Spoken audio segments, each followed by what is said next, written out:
Bienvenidos, bienvenidas a un nuevo programa de Tangente. Ya saben, los martes nos dedicamos a tener algunas pláticas interesantes. Hoy tenemos una conversación a tres. Antes de presentar a los invitados, vamos a recordar lo que siempre recordamos.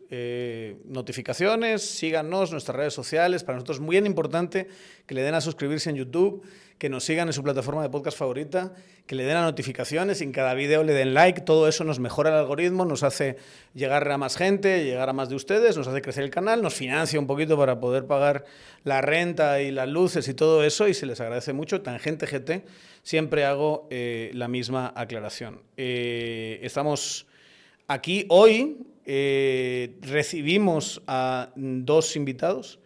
Uno es juega de local, ¿verdad? Que es Ernesto Alarcón, presidente del Consejo Nacional Empresarial, empresario guatemalteco. ¿Cómo está usted? Bien, gracias, Daniel. Gracias por la invitación. ¿Es la primera vez en Tangente? La primera vez en Tangente, pero espero no ser la última. Pero ¿y por qué tardamos tanto en invitar a Ernesto? Digo yo. No sé, yo creo que lo que sí tengo que venir la próxima vez es, te lo prometo, curarte de tu barcelonitis. ¿Por ¿verdad? qué? Porque mira esa foto que pones ahí, no la entiendo, mira. Si ¿Y qué es lo que no entienden? Puedes poner ahí yo, la verdad, una foto de las 30 Champions del Madrid, las 50 ligas, en fin, pero pones al pobre de Luis Figo regresando al Camp Nou ahí, no, hombre. Mira, goza tu madridismo desde los logros del madridismo. Te voy a contar la intrahistoria de eso. Bueno. La intrahistoria es que yo viví en Barcelona. Yo estudié mi máster en Barcelona.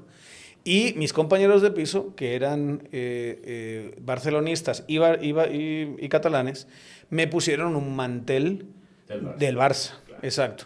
Entonces, hablé con un amigo que tiene una muy mala leche, ¿verdad? Que tiene un carácter así, que sabe dónde darle duro. Digo, quiero algo, pero quiero algo original, ¿verdad? Quiero algo que no sea solo que yo ponga un póster del Madrid o algo así. Si me han hecho eso, yo voy a contrarrestarlo. Me dice, compra un marco de fotos y pon la cara de Figo con la camiseta del Madrid como si fuese familiar tuyo. Es así, puesto así. Entonces un día entran y está ahí la camiseta de Figo. Y fue una broma, fue una cosa maravillosa. Y de ahí se derivó pues toda la broma. Y cuando me dicen algo significativo, algo que te traiga, que diga algo de ti, que te traiga recuerdos, dije, una provocación a los barcelonistas, que es de esa maravillosa fotografía, ¿verdad? Del partido del cochinillo. La imagen que está ahí es del partido, cuando le tiraron la cabeza y todo eso. Bueno, pie de página aparte, también tenemos aquí con nosotros a Rodrigo Álvarez Centeno, ¿verdad? Fue político. En Chile, sí, así es. Ministro de Energías. Fui ministro de Energía, fui subsecretario de Hacienda. Subsecretario de Hacienda también, ¿no? Que es la SAT de ahí, ¿verdad? Sí. Que es la SAT, lo que nosotros llamaríamos la SAT. Así es, sí. Fui presidente de la Cámara de Diputados hace algunos años atrás. Después nuevamente en el mundo privado como profesor, como abogado, y después volví para ayudar en un proceso constituyente chileno que fue muy equivocado en los últimos años. Así que conviviendo con la actividad pública y la actividad privada, y en este caso apoyando plenamente ser del Madrid, porque yo soy del Madrid también. Está bien. A muerte. Está bien, entonces vamos 2 contra 1. Muy bueno. Esto no estaba planeado, no estaba planeado. Pero así es. No, es que sí hay Tangente. Sí hay que serlo. No, yo en Tangente tengo una cantidad de barcelonistas que no se pueden imaginar. O sea, yo digo algo en el chat de Tangente y todos saltan, salvo pues los verdaderamente madridistas, que es Enrique Naveda, y ya está, y yo. Y los demás son todos de un agresivo barcelonista que yo no lo entiendo. Y el fiscal. Bueno, no vamos a hablar de eso. No vamos a hablar de eso. Por cierto, esa cuestión de la constituyente, sí. Quizá a lo mejor, uno siempre lo piensa, no está pasando aquí, por supuesto, pero hay algunas voces que dicen tenemos que utilizar este momento político para hacer unos grandes cambios, y creo que es un buen relato pues para sacar lecciones. Sí. Es forzar mucho la máquina, intentar enormes cambios cuando has ganado unas elecciones en segunda vuelta o con un porcentaje interesante, que es lo que le pasó a Boric, tampoco es el camino, porque no estás cambiando la sociedad. resultado electoral, como el que ha tenido Trump ahora mismo en Estados Unidos, que es básicamente mover 4 o 5% el porcentaje de voto de un lado a otro. No es un enorme cambio. No, claro. No te cambia la naturaleza de la sociedad. Y a lo mejor es una buena forma de que también nosotros nos ubiquemos y decir vamos a ir poquito a poco. No, ¿verdad? yo creo que es Reformas. una muy buena lección para otros países como Guatemala, pero no solo para países dentro de América. Incluso tuve la oportunidad de discutirlo con algunos miembros de las Cortes en España, que también estaban también con la misma historia de necesidades de cambios profundos. Ya saben, los monopolios y todas estas cosas crean precios altos. ¿Saben quién no tiene precios altos? Nuestros amigos de San Miguel, ¿verdad? Expertos en madera, ofrecen soluciones integrales y productos de madera para madera, dirigida a fabricantes de muebles y usuarios de productos, ya lo saben, de madera. Encontrarán cortes precisos y personalizados para satisfacer todas sus necesidades de diseño, además de brindarles un servicio de torno, dando forma a la madera con maestría y atención al detalle. Ya saben, tienen tiendas en todo el país.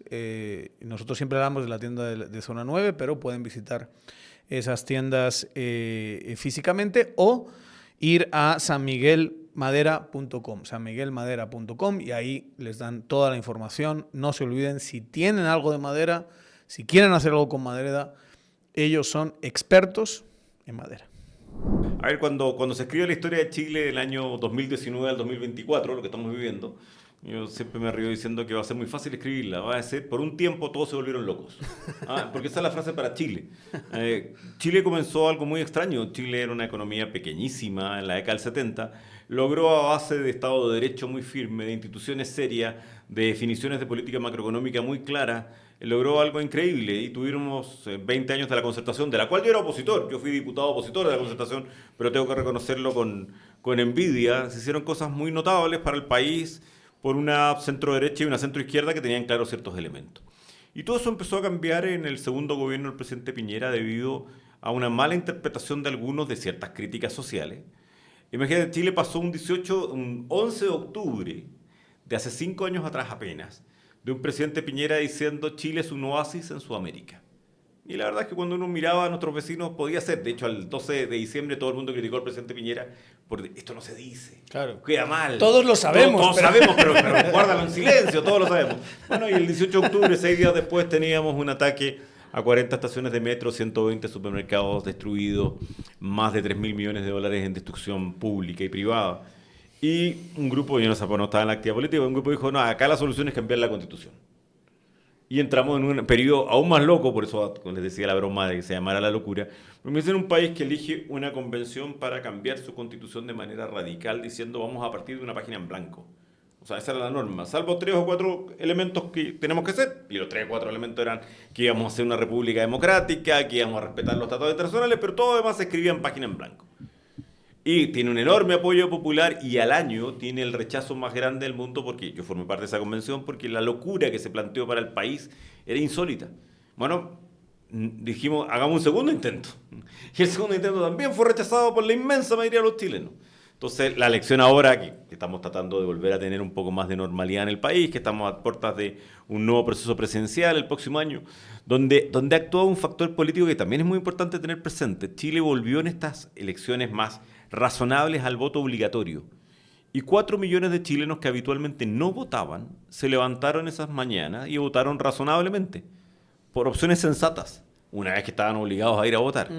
Pero no, yo creo que la gran lección es decir, a ver, un país, más encima un país que ha tenido avances muy notables, como es el caso de Chile durante 30 años, no puede de un día para otro pretender cambiar absolutamente toda su composición nacional, su Estado de Derecho, sus normas, su estrategia de desarrollo, porque durante un breve periodo de tiempo una mayoría circunstancial creyó que estaba todo mal.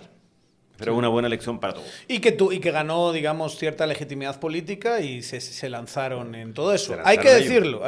Claro que sí. Algunos están presionando desde Twitter que pase eso, pero este gobierno no está en esas, ni se siente tan legitimado, ni está dispuesto. Pero sí hay una serie de reformas, Ernesto, encima de la mesa, ¿verdad? Uno de los temas centrales del CNE es empezar a trazar procesos de modernización económica.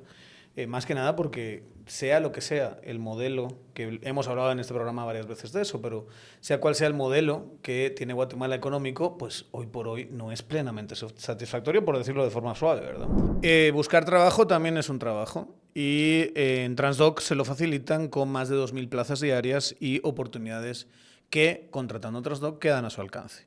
Pueden escribir a info@transdoc.com o pueden visitar transdoc.com. Ellos son expertos en encontrar el mejor recurso humano que su organización necesita. No se olviden, Transdoc. Si te pones a pensar, por ejemplo, en esa región que llamamos Iberoamérica, 23 países, 20 millones de kilómetros cuadrados, más de 700 millones de habitantes, y de esos que haya 2 países que no tienen una ley de competencia, por ejemplo, que son Guatemala y Cuba, creo que te dice mucho de Guatemala, te dice mucho de Cuba también. Pero yo rescato lo que decían ustedes, al principio también decía Rodrigo, la convivencia, y tú Daniel, lo de los cambios. Decía Octavio Paz, y yo lo comparto mucho. La política no sirve para cambiar a la gente, pero sí sirve para convivir, y creo que es importante. Y Chile es un ejemplo. Chile es un ejemplo de convivencia.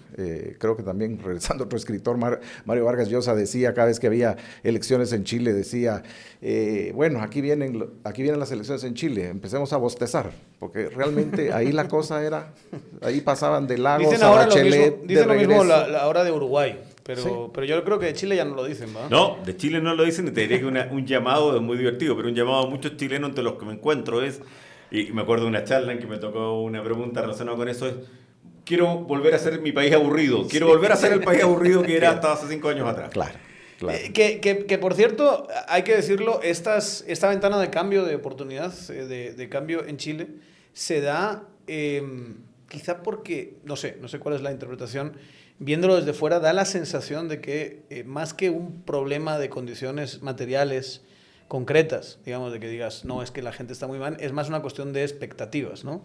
O sea, Chile entra dentro de este maravilloso proceso de crecimiento y llega un momento en que, bueno, ¿cuándo vamos a ser ya Suiza, digamos? ¿Cuándo vamos a estar en un nivel económico que nos podemos ver a la cara sin ningún problema con altas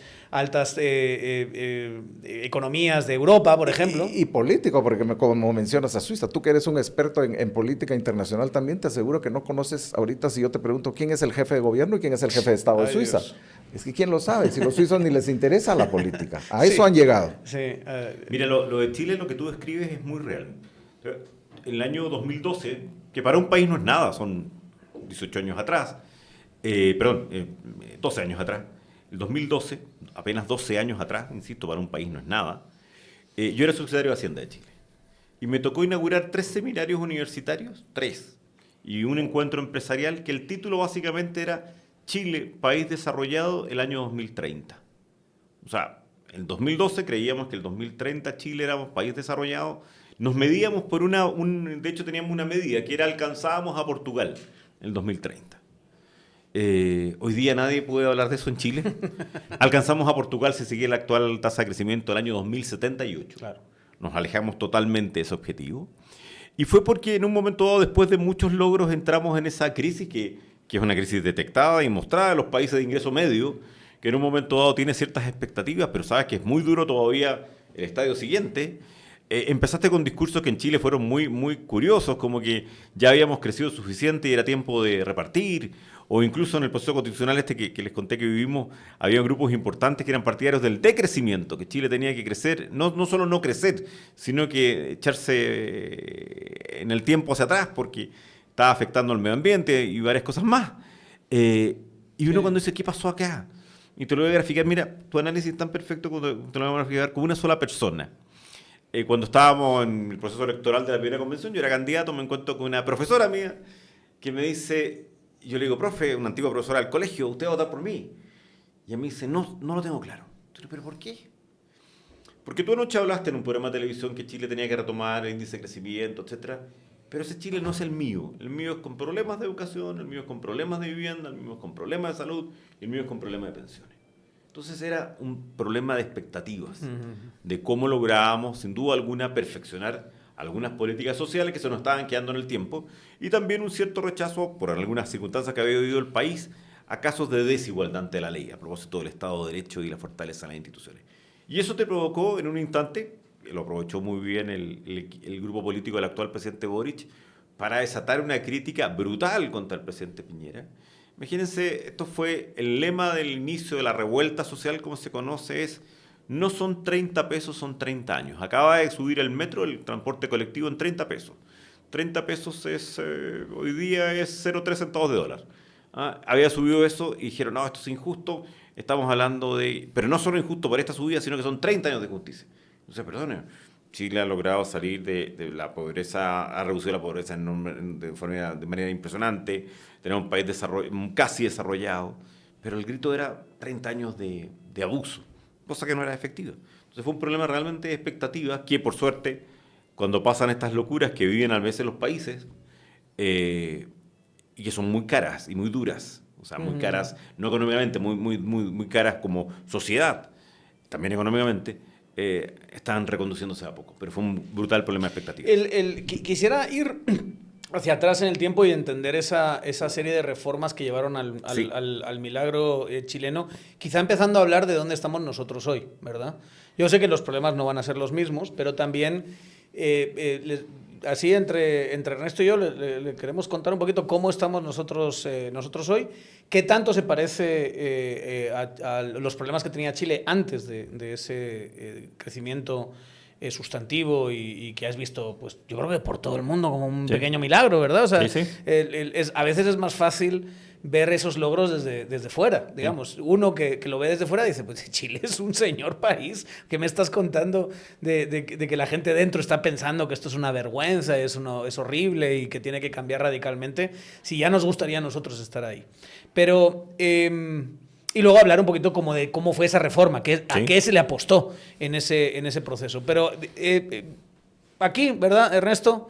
Lo que tenemos es, hoy por hoy, una economía hiperdependiente de las remesas, ¿verdad? Claro. 20,000 millones de dólares que vienen de los 4 o 5 millones de hermanos guatemaltecos que se han ido a Estados Unidos a trabajar y que son los que alimentan la economía del país. Sí, tenemos ese gran tesoro nosotros que es el bono demográfico, ¿verdad?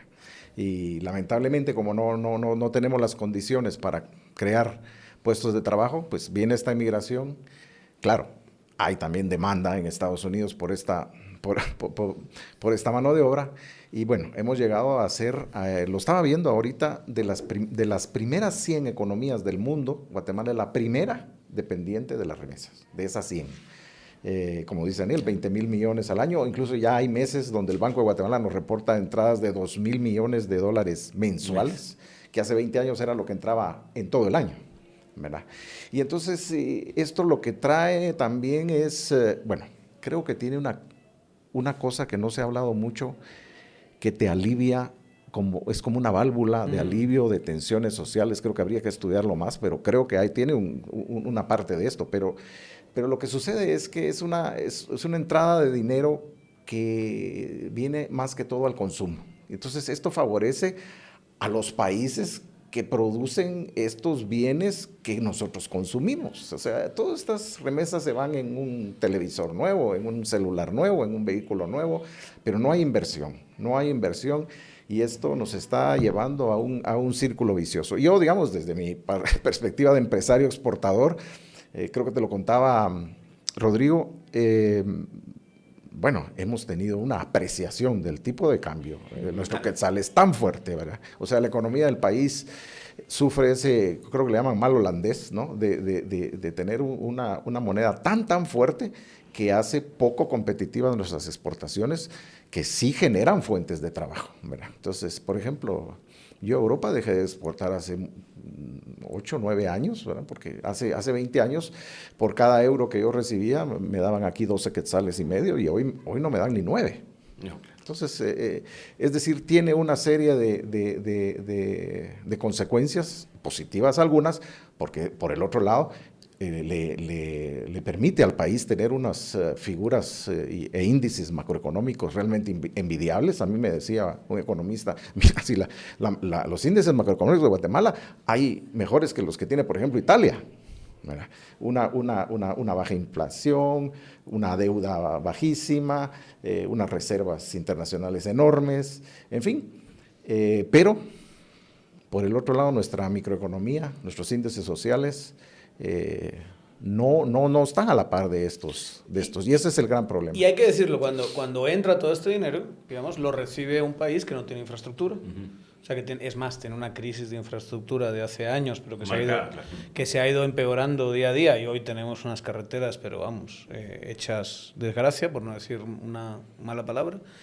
Y yo diría también que entra a un país que tiene un Estado de Derecho cuestionable, al menos, ¿verdad? O sea, que tampoco da mucha seguridad eso. Igual el mercado financiero concentrado también, muchos mercados de consumo concentrados. Mi sensación siempre es que cuando entra todo este dinero, los grandes capitales, los que tienen la capacidad de inversión y que podrían eventualmente tener capacidad de transformación económica, dicen: wow, mis cifras están por las nubes. Yo estoy creciendo al 6, 7, 8%, porque está entrando, o sea, el año pasado, ¿cuánto fueron? 20.000 millones. A lo mejor este año son 23.000 millones, o sea, son 3.000 millones más a la economía. Claro, y esto lo hacen empresarios, pero lo hace también gobierno. Y yo, hoy por hoy, pues el gobierno actual también parece tener un poquito ese discurso de: mira qué bien vamos, porque están entrando otros 3.000 y eso implica un crecimiento económico, que implica ciertas variables y demás, pero... Recaudación de impuestos. Hasta cierto punto siento yo que como en una especie de trampa, como que tenemos que salir de esa trampa, y que tenemos, por eso la idea del CNE de modernizar, ¿verdad?, es precisamente decir, bueno, vamos a romper esta trampa donde parece que todo está bien, pero eventualmente, ¿qué pasa cuando se nos caigan las remesas? ¿Qué vamos a hacer con eso si no hemos construido absolutamente nada? Si su amigo, que algunos tenemos un amigo canino muy, muy, muy querido y que es parte de la familia, tiene problemas del corazón, pregunte a su veterinario por Pragma y Pigmovendam de Brouwer. Este excelente producto puede cuidar el corazón de nuestros perros, y en el mercado les podemos garantizar que es el de mejor precio. Consulte a su veterinario y pida Pragma y Pigmovendam. ¿Qué tanto se parece al Chile de esa época? Eso? Yo creo que se debería parecer en las soluciones, no tanto en el problema específico. El problema específico, a ver, la gran época de Chile, hoy día yo no creo que nuestro país sea especialmente un ejemplo en muchas cosas, al contrario, tiene muchos problemas, pero la gran época de Chile es más o menos entre 1986 y el 2010, o sea, 25 años en que logramos eso que dices tú, que mucha gente del mundo dijera: ¿qué les pasó a los chilenos? ¿Qué hicieron los chilenos? Y yo creo que teníamos otros problemas, teníamos problemas de hiperinflación en la década del 70, habíamos tenido problemas sin duda alguna también de nacionalizaciones de industrias enormes en nuestro país, la del cobre. A ver, yo uno dijera, ¿cuál fue la receta? Y cada vez la receta, yo creo que cuando el país, cuando uno dice por qué fracasan los países, bueno, porque son exitosos nuestros países, los de nuestro modelo, los iberoamericanos que tú aludías. Yo creo que lo primero fue construyendo normas jurídicas absolutamente estables en el tiempo. O sea, normas de Estado de Derecho absolutamente cumplibles y adecuadas. Chile, imagínate, Chile tiene hoy día uno de los mercados de valores más importantes de Sudamérica. En el año 81 no existía el mercado de valores chileno y se dictó una ley de mercado de valores excepcional. Aquí no existe el mercado de valores. En Chile, el año 81 se dictó una ley de mercado de valores excepcional, que complementaba con una ley de sociedades anónimas absolutamente moderna. Unos años antes se había dictado nuestro decreto de ley de libre competencia. El gran problema de Chile, que era inflación, bueno, creamos un banco central absolutamente independiente, absolutamente profesional, absolutamente respetado por todos. Dijimos cuál es nuestro problema. Nuestro problema es que solo exportamos cobre. Bueno, tengamos la política más pro exportación que pueda haber. Firmemos. Chile es, en los últimos 20 años siempre ha sido uno de los 3 países con más tratados de libre comercio del mundo. Tuvimos el tratado de libre comercio con la Unión Europea más desarrollado. Fuimos el primer país que tenía al mismo tiempo tratados con Estados Unidos, Canadá, México y con toda la Unión Europea. Después lo mismo con otros países. O sea, lo primero fue diseñar una estrategia, yo diría, jurídica muy profunda de Estado de Derecho que nos reguló y respetamos todos, moros y cristianos, todos, hasta crisis que empiezan más o menos a finales de la década pasada, del 2015-2016. Lo segundo fue identificar, imagínate, me tocó durante 12 años ser diputado de oposición con ministros de Hacienda de la concertación. Y teníamos un rayado de cancha claro. O sea, yo lo criticaba muy duramente, ellos me criticaban muy duramente, pero había ciertas cosas que no hacíamos. O sea, no jugábamos con la estabilidad macroeconómica, no jugábamos con la estabilidad fiscal, no jugábamos con la regulación del salario mínimo. No, había ciertos márgenes en que decían, no, hasta acá no. ¿Por qué? Porque había ciertos consensos políticos. Había un consenso político muy marcado. Si cuando yo te cuento esta anécdota de Chile, que el 2030 iba a ser un país desarrollado, no era que lo dijera en ese momento el gobierno del presidente Piñera, no, lo venía diciendo el gobierno anterior, que era el de la presidenta Bachelet, que eran totalmente distintos desde el punto de vista político. O sea, teníamos ciertas visiones muy concretas y una política que decía, es un objetivo de Chile ser país desarrollado, y creemos que eso es una política social correcta, no solo una política económica correcta, política social. Entonces, yo creo, claro, no teníamos el problema ni de remesas ni de nada, teníamos otros problemas. Esa remesa también puede causar el problema del escenario. Del cobre también. Tremendamente dependiente, monoproductores del cobre. Que puede ser algo hasta medio parecido, ¿verdad? Claro, en eso sí. Veníamos saliendo además de una crisis política y económica tremenda. O sea, Chile en 1973, con la caída de Allende, la llegada de Pinochet, había tenido una disrupción de su proceso democrático que no era normal para Chile tampoco. Y tuvimos 10 años, 15 años, 17 años, y hasta el día de hoy seguimos discutiendo qué nos pasó como país.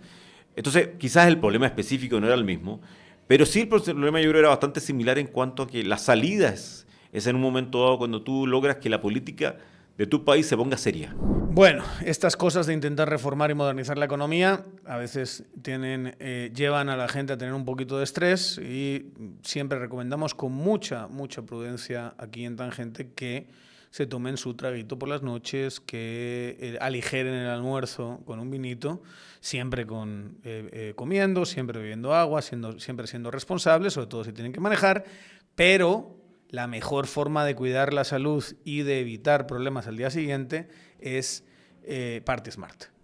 Nuestro querido patrocinador PartySmart, que encima tenemos un montón de gente. Me paran por la calle y me empiezan a hablar de PartySmart, que nos dicen que funciona.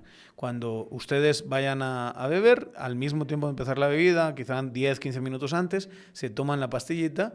Es una pastillita que se vende en todos los supermercados, en Super24, en farmacias, y con eso su hígado va a procesar mejor el alcohol y por lo tanto van a cuidar su salud a largo plazo y evitar que puedan tener un poquito de resaquilla de gomita, ¿verdad?, al día siguiente. Pero si lo hacen todo bien y si son responsables y si encima toman su PartySmart, no les va a pasar absolutamente nada y van a tener posibilidad de llegar a altas edades con un hígado que funciona muchísimo mejor. Siempre lo recomendamos, no vamos a dejar de hacerlo. Nos hemos casado con la idea aquí en Tangente de promocionar a PartySmart. Nosotros creemos en PartySmart y PartySmart ha creído en nosotros. Cómprese su cajita, sus 10 pastillitas a un precio más que razonable. Pruébenlo y nos cuentan si les funcionó, y disciplinen para que siempre se tome antes del traguito del día. PartySmart. Ok, nosotros sí influimos. Sí, y para eso necesitas institucionalidad jurídica, necesitas Estado de Derecho, necesitas ciertos consensos básicos. La mayoría de los cuales, porque hoy día yo creo que en Chile no está en un ejemplo, porque yo creo que hoy día tenemos un sector político bastante más tenso de lo que tuvimos durante 25 años. Y da la sensación, si me permite, un poco respeto de ciertas instituciones. Menos serio al que se tuvo, ¿o no? Yo al menos, a ver, puede ser injusto decirlo porque yo participé en esa época, pero yo creo que infinitamente menos serio. Sí. O sea, la prueba está, imagínate, nosotros vivimos en plena... Una de las razones de los sistemas, una de las grandes razones del sistema del mercado de valores que tenemos, es que nuestro modelo previsional, basado en una institución que se llama una AFP, todos nosotros cotizamos todos los años, todos los meses, parte de nuestro sueldo para nuestra previsión. Ese sueldo va a instituciones privadas que lo administran en el mercado de capitales. Por eso hemos crecido de la forma que tenemos hoy día un mercado de capitales. Bueno, lo único que estaba claro era que, por ejemplo, ese dinero no se tocaba. Ese dinero era solo para tu jubilación. Bueno, en los últimos 3 años el grupo de diputados, contra norma expresa, inventando un subterfugio constitucional, permitió que los chilenos retiraran de parte su plata de su ahorro. Bueno, mucho menos serio, así de claro. Pero esperemos que en los próximos años volvamos a retomar el camino como lo está haciendo Uruguay, como lo ha hecho bien Uruguay. A la seriedad, ahora bien, no suena a nuestro sistema político esto. O sea, da la sensación de que había un material con el que trabajar y llegar a consensos después de esa crisis. O sea, yo creo que sí. Pero no, nuestro sistema, Ernesto, no es así. O sea, pero los sistemas políticos lamentablemente en el mundo, porque sí. revisemos algunos muchos sí. países desarrollados que también están con crisis severas. No nos tenemos que ir muy lejos. No, exactamente. La semana pasada vimos una cosa muy poco seria allá arriba. Pero el tema aquí, claro, uno puede hacer una pregunta muy dura y es si alguna vez hemos tenido una clase política seria. Yo creo que sí se ha tenido una clase política más seria, pero ha habido una degeneración quizá de los últimos 30 años, diría yo, en ese sentido. Por lo menos los últimos 20, sí. Sí, definitivamente. Lo que hemos tanto hablado acá en el Consejo, ¿no? El Estado está cooptado. El Estado está cooptado y esta ausencia de Estado de Derecho, esta cleptocracia que ha tomado todas las instituciones, hace difícil que podamos nosotros implementar reformas a la gobernanza económica que tanto necesita Guatemala. Pero creo que coyunturalmente ahorita se pueden dar algunas oportunidades. Yo creo que se puede, yo creo que se ha podido trabajar con esta 10ª legislatura. Se ha logrado avanzar en una agenda que yo te digo al principio, desde el 14 de enero, yo creí que esto no se iba a lograr. ¿No te lo creías? Yo no lo veía. Yo realmente no lo veía. No creí que, por las razones que sea, que hubiera esa posibilidad de colaborar entre el oficialismo y la oposición, por las razones que sea, pero se ha avanzado en ciertas cosas. Por ejemplo, para mí es un avance el hecho de la reciente elección de la nueva Corte Suprema de Justicia. Yo oía, por ejemplo, tu programa, Daniel, al respecto, y tú decías, bueno, el sistema, pero mal que bien, nuestro sistema aún permitió que llegara al Congreso una planilla, o sea, las comisiones de postulación llevaran al Congreso una planilla que llevaba elementos que si tal vez 2 o 3 magistrados hubiesen sido los electos, tendríamos una corte mucho mejor que la actual. Claro. Pero ¿qué quiere decir? Que al fin se logró hacer algo. Entonces yo soy consciente de las limitaciones que tenemos en este sentido, en el sentido político, de madurez política, pero veo una oportunidad y aquí lo importante sería tal vez que la ciudadanía se percate de esto, se dé cuenta de esto y participe de aquí en adelante más en la toma de decisiones en su actividad cívica. Viendo dónde está Guatemala, digamos, ¿dónde apuntaría las pistolas usted? ¿Qué reformas cree que tendrían que estar? Voy a partir por la que me trae en este caso este viaje, que me pidieron que viniera a hablar como especialista en Chile en materias de libre competencia. Yo creo que es una señal de lo que hablábamos, de señales potentes desde el punto de vista del Estado de Derecho, pero también señales potentes de hacia dónde caminas correctamente en materia económica. Entonces, esa reforma para mí, yo vengo hace varios años a Guatemala y ahora uno la ve un poquito más cerca, yo creo que es esencial.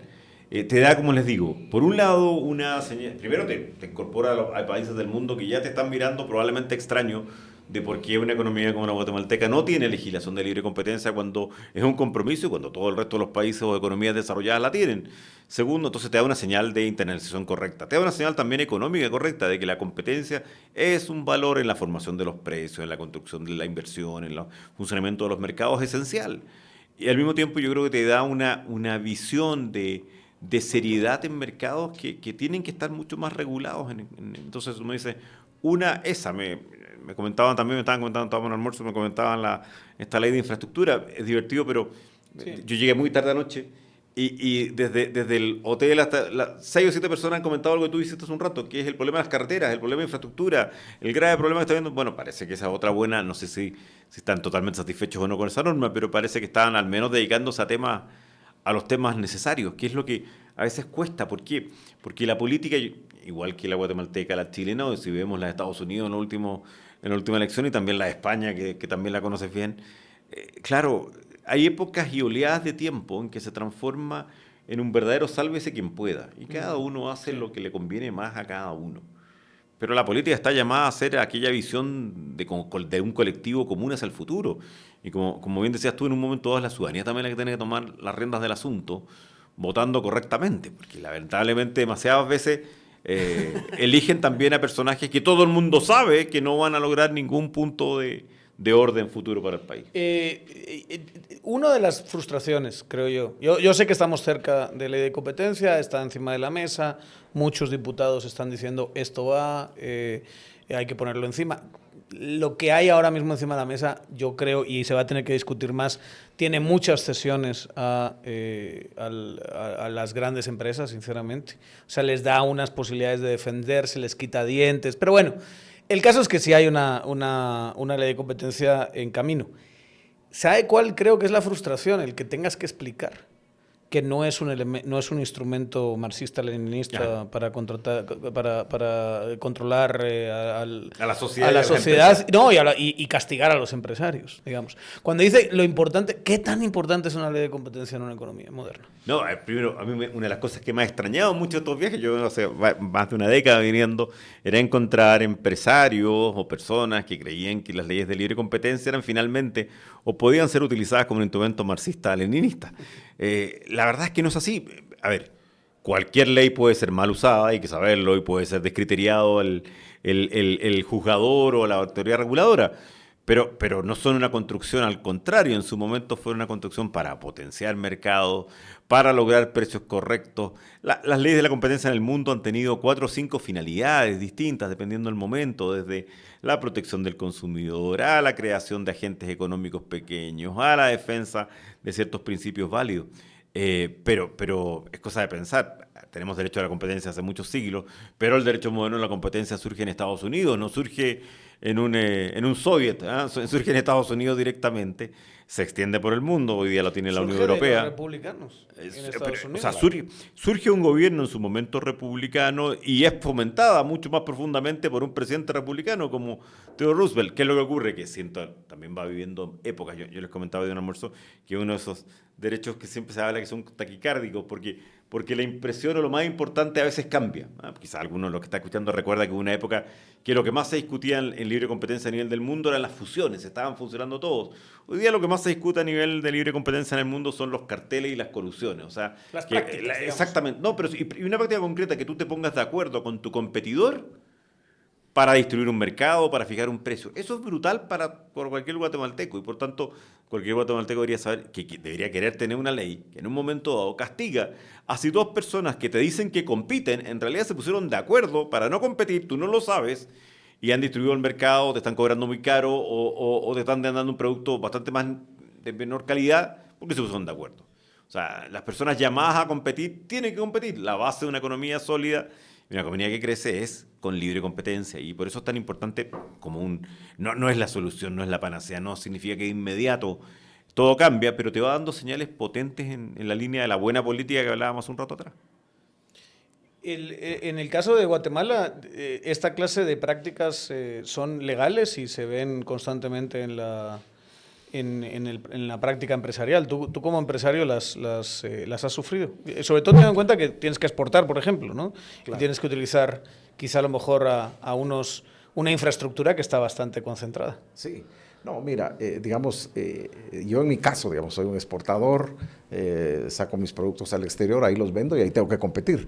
Pero aquí internamente, claro que sufro los efectos de mercados atrapados, es decir, de grupos que ejercen prácticas abusivas, probablemente. Sí, anticompetitivas, aunque hoy me decían en el almuerzo, ya no hay que usar la palabra anticompetitivo, sino anticompetencia, para no confundirlo con competitividad, que se ponen precisamente de acuerdo para precisamente fijar precios. Por ejemplo, tenemos aquí una serie de regulaciones sombrías, por ejemplo, para los agroinsumos, los agroquímicos, que están definitivamente protegidos para que un grupo de importadores sean los que controlan ese mercado. Entonces, eso afecta a mis costos, definitivamente. Porque lo tuyo son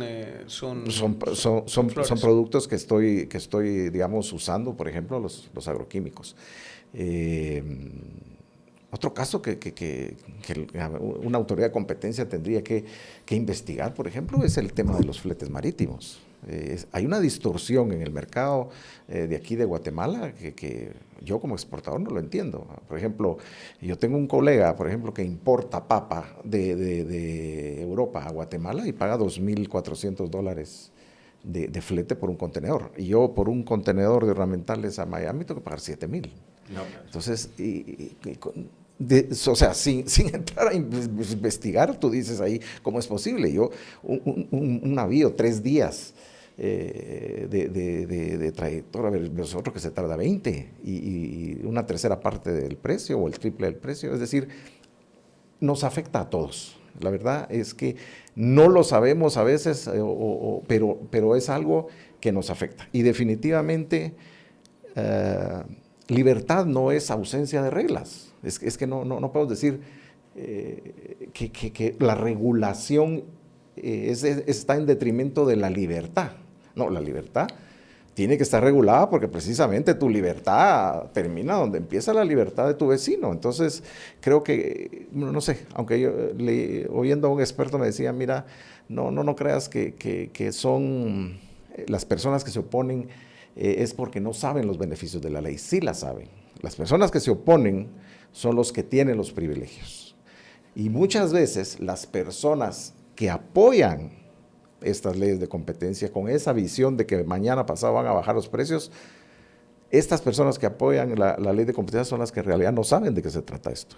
Entonces, el más consciente es el que está en contra. El que está en contra, claro. El que no está a favor. Claro. ¿Verdad? Más que manifestaciones a favor de una ley como esta, Es lo lógico. que tienes es presiones de gente poderosa para que no Y es lógico, no pase. digamos, me refiero, ha pasado así en la historia de casi todos los países en el momento que establecieron legislaciones de libre competencia. En Estados Unidos la lucha era, y se llamaba así, la lucha contra los grandes varones, contra los varones, Barons, exactamente, sí. contra los varones del petróleo, de los ferrocarriles, etcétera. Que era contra Rockefeller. Contra JP Morgan, contra Rockefeller en su momento, contra Flick, contra todos aquellos que habían logrado Robert Barons importantes de estos. Y bueno, y pasa, pero lo importante es darse cuenta de la cantidad de beneficios adicionales que trae para la economía y para todo, finalmente. ¿Y no traería beneficios también para esos mismos actores? Bueno, yo les comentaba hoy día en el almuerzo que muchos de los sectores que a veces se oponen terminan llevándose la sorpresa que les convino mucho más ser competitivos, porque eran competentes, porque lograban tener mejores productos, porque lograban salir a los mercados, porque abrieron mercados de exportación. Así que hay bastante evidencia de casos así. Hay otros no, cuando tú has logrado mantener una posición dominante exclusivamente por, no sé, por tus contactos políticos o porque no hay otras opciones, etcétera. Es difícil que no pierdas, porque alguien va a venir que realmente es competitivo y te va a ganar.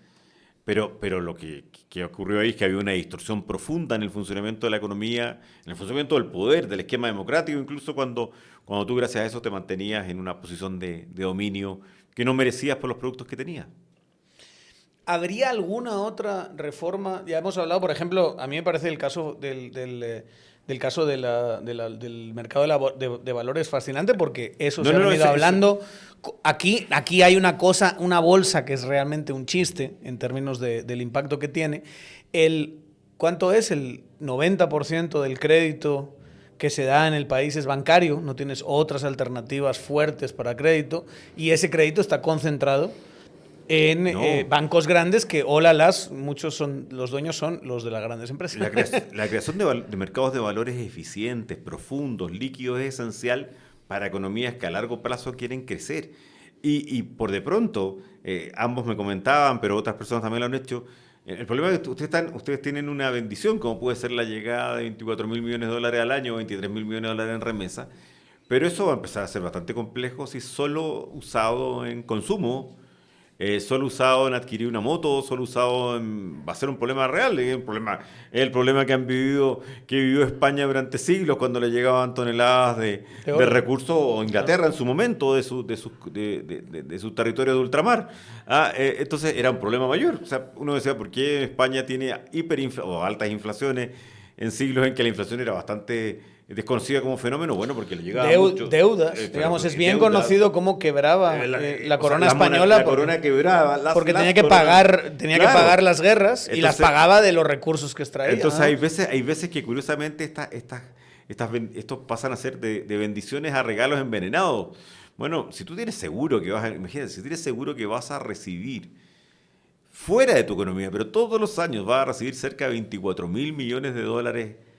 Claro que evidentemente una parte va a ir a consumo. Tienes una posibilidad de potenciar el mercado de valores de una manera gigante. O sea, de gigante.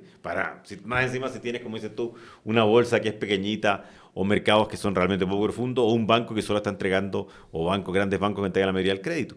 Yo creo que ahí tienen otra reforma y el Consejo ojalá sí lo piense, porque creo que ahí también hay otra salida a un problema, que si no se va a transformar en un problema, o sea, recibir esa cantidad de dinero solo yendo a consumo, van a tener no solamente el problema de la presión del quetzal, sino que van a tener un problema a la larga inflacionario de todas maneras. Bueno, de hecho, Trump puede acabar acelerando esos problemas, ¿verdad? O sea, yo soy muy escéptico de que vaya a poder hacer lo que dice que va a hacer, pero yo creo que aquí tiene que ser, supongo que en Chile también existen, pero aquí tenemos chapines for Trump, ¿verdad? O sea, hay chapines que son muy, muy trumpistas. Objetivamente, si Trump saca a 12 millones de personas, 3 millones de esas van a ser guatemaltecos, sobre todo si saca los últimos, porque las grandes oleadas de migración han venido de aquí, y 3 millones de guatemaltecos aquí, nos quiebra el país. Más que nada porque dejamos de recibir lo que mandan esos 3 millones y encima están aquí. No hay paso laboral para ellos. Y no hay bueno, aquí no se generan prácticamente nuevos empleos formales, es muy poquito. Pero si tú lo piensas, ya solo el anuncio, ni siquiera que lo concrete, ya produce consecuencias. Sí. Y por lo tanto, las oportunidades pasan a veces muy rápido. O sea, yo de todas maneras me pondría a pensar qué hago para convencer a mucha gente que empiece a ahorrar a largo plazo parte de esas remesas que vienen, y eso, una reforma del mercado de capitales o la creación de un mercado de capitales. Y insisto, hay un montón de países pequeñitos que no han tenido mercado de capitales y de repente por ciertas decisiones lo tienen. El caso chileno es, en 40 años Chile logró tener un mercado competitivo de valores con Brasil. Y por supuesto superar sin problema a los mercados de otros países más grandes que Chile, como el de Argentina o el de Colombia, pero nuestra estructura legal nos permitió eso. Y competíamos mano a mano con Brasil. Imagínense Chile, ustedes se van a reír, pero estuvimos a punto de lograrlo. Entre la década del 90 y la década del 2000, la primera década de este siglo, Chile tenía también otro sueño. O sea, Chile va a ser la capital financiera de Sudamérica. La vamos a ganar a Sao Paulo. Y estuvimos cerca de lograr entrar en ese camino. Después el tamaño relativo de Brasil es tan grande que era imposible. Es un monstruo claro, el tamaño era imposible. Pero fallamos no por la estrategia, no por los elementos, sino porque se nos pasó una oportunidad. O sea, ahí hay otro tema a estudiar, pero en profundidad con ese nivel de remesas que están recibiendo. Que sería más un modelo de seducir, ¿verdad? A través de una estructura, más que obligar, porque a veces tienes a gente diciendo, bueno, ¿qué pasa si hacemos un banco de migrante obligando a que las empresas que entren se quede un porcentaje ahí? Creo que es mucho mejor con miel que con hiel, ¿verdad? Más aún cuando está sometido a un hecho voluntario, que es enviar ese dinero desde Estados Unidos acá. Claro. O sea, si me empiezan a decir, no, mire, va a quedar obligatoriamente en un banco, me van a cobrar un impuesto por eso, ¿qué voy a hacer yo? Voy a disminuir cualquier remesa real. Le tengo mucho cariño, le voy a decir el guatemalteco en California, le tengo mucho cariño a mis tíos en Guatemala, pero o se lo voy a mandar de otra manera. O se lo voy a mandar de otra manera. Se lo voy a mandar de otra manera. Lo voy a mandar ahí en unas cajas, le voy a meter ahí en el efectivo en el bolsillo, ¿verdad? Que el seducir y encontrar una fórmula de miel para ahorrar es mucho mejor. Yo lo que no sé, y no tengo ni la más remota idea cómo contestar esta pregunta, es cómo hacemos, porque sí ha habido avances, sí está habiendo avances por el cambio político de 2023, o sea, está claro, y aquí yo estaría dispuesto a defender esta idea delante de quien sea. La verdad es que muchas de estas ideas estaban encima de la mesa y no han estado ni la ley de infraestructura, ni la ley de competencia, ni leyes a favor del consumidor y ese tipo de cosas. En estos 10 meses se han avanzado mucho más que en los últimos 20 años, ¿verdad? O por lo menos en los últimos 10 años. Y eso es por el cambio político. Lo que no sé es si hay apetito o si vemos apetito para de verdad transformar este nivel de transformaciones, o sea, de verdad hacer este nivel de transformaciones, porque la sensación es que la ley de competencia va a quedar un poquito aguada, nadie está pensando en reformar el mercado de valores, aunque es una gran idea para que el Consejo quizá la tome como antorcha. Y luego hay otras tantísimas regulaciones y políticas y políticas incluso de crédito y cosas así que parece que tampoco están encima de la mesa ahora mismo. ¿Qué podemos hacer para mejorar ese ambiente? Bueno, yo creo que lo que tenemos que hacer ahorita es, valga la redundancia, empezar por el principio. Tenemos que estar claros que nuestro sistema político electoral está bajo ataque. No podemos como ciudadanos dejarnos arrebatar esta posibilidad que tenemos todavía de ir cada 4 años a decidir libremente qué autoridades queremos que nos rijan. Hoy hubo un ataque al sistema electoral. Ridículo. En un proceso penal están planteando otra vez la ridícula idea de que hubo manipulación de los resultados electorales. Sí. ¿No? Tú tuviste aquí en Tangente hace poco a la oposición nicaragüense en el exilio y bueno, nos dicen eso, ¿verdad? Es el momento en que ustedes pierdan la posibilidad de tener elecciones para poder elegir, ahí ya se arruina todo, ¿verdad? Y ahí ya no sabemos qué va a pasar. Si nosotros logramos defender esto, yo creo que con la participación ciudadana, con la mayor información del ciudadano, con quiera que no, incipiente proceso de urbanización que hay en Guatemala, también producto de esas remesas, ¿verdad? Porque hay que ser lo que también lo son. Va a haber un poquito más de posibilidades y de conciencia que la gente defienda sus libertades y defienda sus derechos. Yo creo que por ahí debemos de empezar y luego ver ya en futuras legislaturas cómo se pueden ir introduciendo más reformas. Yo creo que, por eso te digo, yo creo que hemos estado bien. Soy un poco así, un culé un poco no muy cruifista, soy muy de Bangal, yo soy siempre muy positivo, sí, no negativo. Así que creo que ese es el camino. Por ahí empecemos por defender lo básico. Lo básico, porque estoy viendo yo que esta cleptocracia, primero lo que quieren ya es arrebatarnos esa posibilidad, porque no les gustó los resultados del último proceso. Yo agrego 2 cosas a eso. Yo no conozco tanto la política guatemalteca como para opinar, pero agrego 2 cosas que yo creo que son claves. Una, hace 10 años hubiera imaginado un consejo como el que ustedes están creando. Hace 10 años alguien hubiera imaginado algo como esto, como lo que tú haces, Tangente. No hubieran pensado en que los grandes medios de comunicación, los grandes gremios empresariales. Lo que ustedes están haciendo es el compromiso de una sociedad civil que en un momento dado dice, no, esto yo tengo que opinar y tengo que participar. Claro. Y por tanto, ante desafíos tan grandes, porque no sé lo que piensan ustedes, yo creo que yo pienso que los desafíos, que yo tengo 5 hijos, los desafíos que van a tener mis 5 hijos son mucho mayores que los que tuve yo incluso. Y eso hace que la obligación de que cada uno tome en las manos un poquito su destino y tenga desde programas como el tuyo hasta la participación en entidades que no tienen un fin específico sectorial, sino que son por el país, son claves.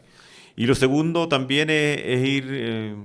usemos la estrategia ya que nombró Bangal de Carleto Ancelotti. Sí. Vamos viendo lo que tenemos y vamos viendo qué podemos hacer de a poquito. Sí, cabal. De a poquito y ganamos todas las Champions cuando nadie nos da por campeón.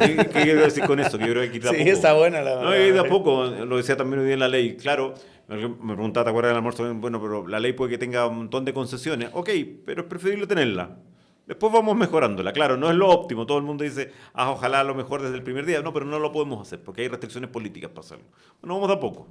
Y creo que seguir de a poco nos lleva a ganar muchas Champions. De hecho, en Chile, ¿cuántos son? 3, 4 veces que se ha modificado la ley de competencia. O sea, de manera relevante 4. O sea, cosas importantes 4. Hay más modificaciones, pero 4.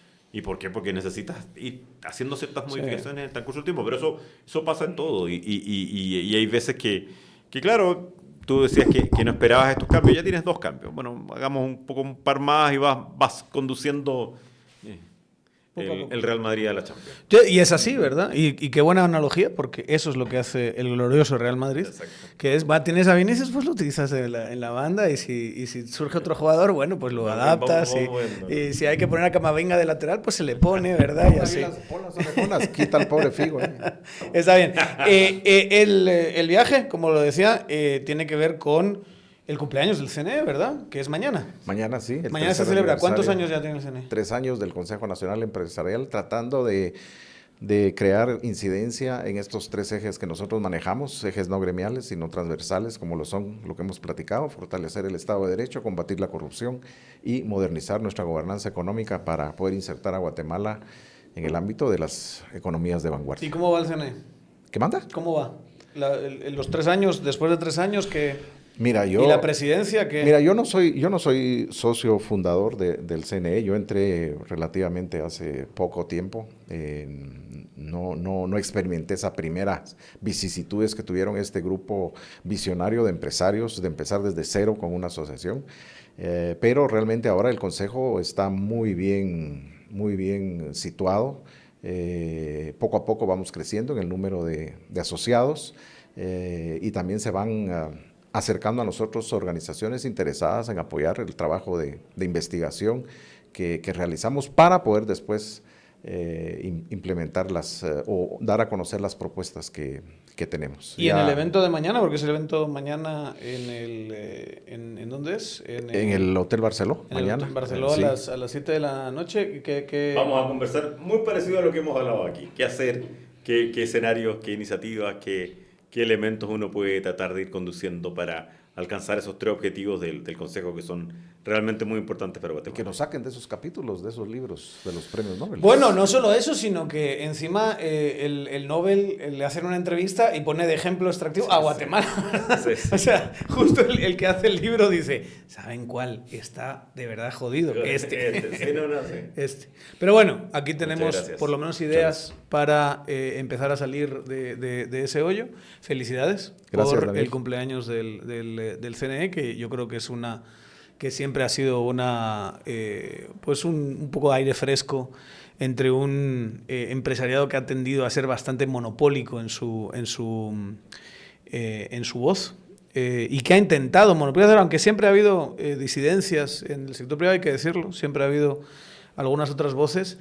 El hecho de que se esté haciendo más sólido, el hecho de que esté desarrollando poco a poco, porque también estás en un ambiente donde otras organizaciones tienen 70 años, tienen 50 años, tienen 30 años. Yo creo que es de enorme valor y qué bueno que estén aquí. Muchas gracias por haber venido a Tangente, por esta fantástica conversación, por esa fantástica analogía de Carleto Ancelotti. Yo ya sé cómo defender a Carleto a partir de ahora, ¿verdad? Y a la Madrid y todo lo demás. Más de uno se va a ver comentarios insultándonos, diciendo, lo peor de este programa es que hay madridistas. Pero así es, ¿verdad? Uno tiene la posibilidad de elegir el bien, elige el bien, no elige el mal, ¿verdad? Y eso es lo que significa ser madridista. Muchísimas gracias, Ernesto. Muchísimas gracias, Rodrigo. Gracias a todos ustedes. Ya saben, denle a los botones de seguir, de notificaciones y todo lo demás en nuestro canal de YouTube, que es lo que más nos interesa, a nuestras plataformas de podcast y síganos en todas las redes sociales, porque estamos en todas las redes sociales. Tangente GT. Nos vemos en la siguiente.